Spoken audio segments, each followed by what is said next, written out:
ഇനി ഒരു വെള്ളച്ചാട്ടത്തിന്റെ കാഴ്ചകളിലേക്കാണ്. കാസർഗോഡ് ജില്ലയിൽ അധികമാരും അറിയാത്ത ഒരു മനോഹര വെള്ളച്ചാട്ടമുണ്ട്. കേരള കർണാടക അതിർത്തിയിലെ കമ്പം വെള്ളച്ചാട്ടത്തിന്റെ കാഴ്ചകളിലേക്കാണ്.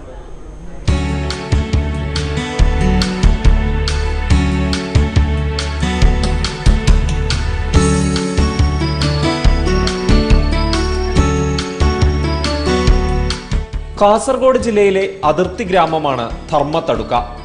മൊട്ടക്കുന്നുകൾ നിറഞ്ഞ മനോഹരമായ പ്രദേശം. എപ്പോഴും വീശുന്ന കാറ്റ് സഞ്ചാരികളെ തണുപ്പിക്കുന്നു. കുന്നിന് മുകളിൽ നിന്നാൽ കർണാടകയിലെ ബള്ളൂർ അടക്കമുള്ള കാർഷിക ഗ്രാമങ്ങൾ അങ്ങ് ദൂരെ കാണാം. ഇവിടെ നിന്ന് 1 കിലോമീറ്റർ ദൂരമുണ്ട് കമ്പം വെള്ളച്ചാട്ടത്തിലേക്ക്. കാട്ടുവഴികളിലൂടെ യാത്ര.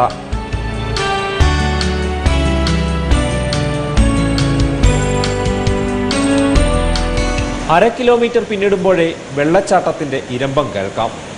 മലമുകളിൽ നിന്നെത്തുന്ന അധികം വലുപ്പമില്ലാത്ത ഒരു നീർച്ചാലാണ് കമ്പം വെള്ളച്ചാട്ടമായി മാറുന്നത്.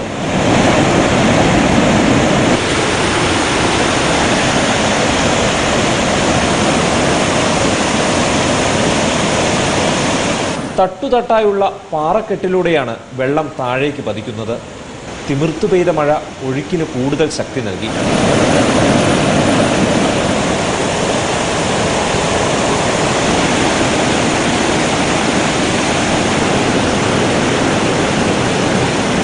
സമൂഹ മാധ്യമങ്ങളിലൂടെ അറിഞ്ഞാണ് വിനോദസഞ്ചാരികൾ ഇവിടേക്ക് എത്തുന്നത്. കൂടുതലും യുവാക്കൾ. ഞായറാഴ്ചയും മറ്റവധി ദിനങ്ങളിലും സഞ്ചാരികൾ കൂട്ടത്തോടെ എത്തുന്നു. മഞ്ചേശ്വരത്ത് നിന്നെത്തിയ യുവാക്കളുടെ ഒരു സംഘം പുതുവെള്ളത്തിന്റെ തണുപ്പ് ശരിക്കും ആസ്വദിക്കുകയാണ്.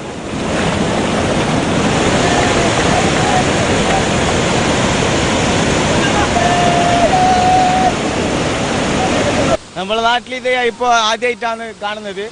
എന്നിട്ട് നമ്മ ഈ നാട്ടുകാരനാണ്, പക്ഷേ നമുക്ക് അറിഞ്ഞില്ല. നമ്മ വാട്സപ്പ് വഴി കണ്ടിട്ട് ഇങ്ങോട്ട് അന്വേഷിച്ച് വന്നതാണ്. പക്ഷേ വിചാരിക്കുമ്പോഴല്ല, നല്ല എൻജോയ്മെൻ്റ് ആണ് ഇവിടെ. ഇത് സൗകര്യങ്ങളും എല്ലാം കുറവാണ്. നല്ല സ്ഥലമാണ്. ഇനിയും വരണമെന്ന് ആഗ്രഹമുണ്ട്. പിന്നെ ഇത് കുറേ പേർക്ക് അറിയില്ല ഇങ്ങനെ ഒരു സ്ഥലമുണ്ട്. ഇത് അറിയിക്കണം. പിന്നെ റോഡൊക്കെ ക്ലിയർ ചെയ്യാനുണ്ട്. പാറക്കെട്ടുകളിലൂടെ ആർത്തലച്ചെത്തുന്ന വെള്ളം ഷിറിയ പുഴയിലേക്കാണ് ചേരുന്നത്.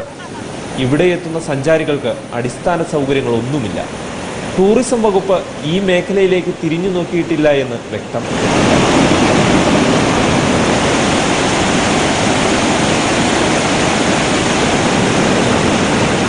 അടിസ്ഥാന സൗകര്യങ്ങളുടെ അപര്യാപ്തതയാണ് കമ്പം വെള്ളച്ചാട്ടത്തിന്റെ ഒരു പോരായ്മ.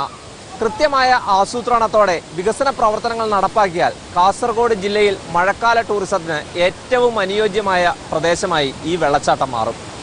ക്യാമറാമാൻ കാജ ഹുസൈനൊപ്പം MB ശരചന്ദ്രൻ, മനോരമ ന്യൂസ്, കാസർഗോഡ്.